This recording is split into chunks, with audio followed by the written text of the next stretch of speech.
इस्लामपुर नगर पालिका क्षेत्र के रामकृष्ण इलाके में आग लगने की घटना से हड़कंप मच गया।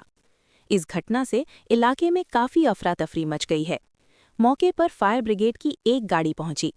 पता चला है कि नारायण यादव नाम के एक व्यक्ति के घर में अचानक आग लग गई। हालांकि आग लगने का कारण अभी साफ नहीं है। हालांकि इस आग की घटना में घर का सब कुछ जल गया। इस घटना से इलाके में काफी अफरा तफरी मच गई है। आग कैसे लगी इसकी जांच पड़ताल की जा रही है। तो বোঝা যাচ্ছে না কি লাগলো, কারণ ঘর তো লক ছিল। এবার যা শুনতে পাচ্ছি যে ধূপকাঠির থেকে নাকি আগুনটা লেগেছে এখানটায়। তো প্রথমে ঘরে মধ্যে ক্ষতি হয়েছে, আগুন প্রথমে ঘরেই লেগে গেছিল।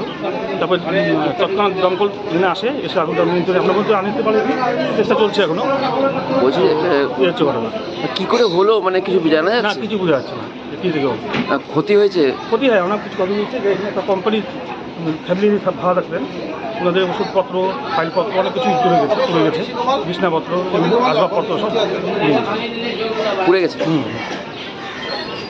ওখানে আগুন ধরেছিল, আমরা মেসেজ পাওয়া মাত্র গেলাম, আগুনটা কন্ট্রোল করলাম আর কি, আগুনটা নিভালাম।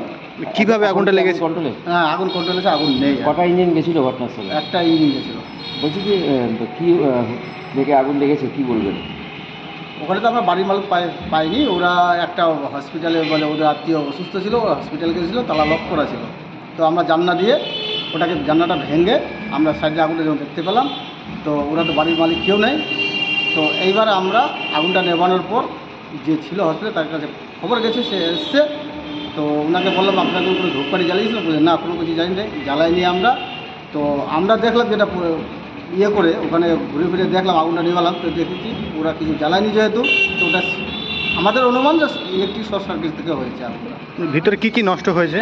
ভিতরে নষ্ট হয়েছে একটা ছিল ওই মেডিসিনের সব ছিল, তো একটা উডেন আলমিরা, 4টা দেখলাম প্লাস্টিক চেয়ার, আর কিছু মেডিসিন, আর কিছু পেপার। স্যার, আমার নাম বসিরুল আলম। বলছি স্যার, বাড়ির মালিকের নাম জানা গেছে? মালিকের নাম হলো প্রবাস বালা।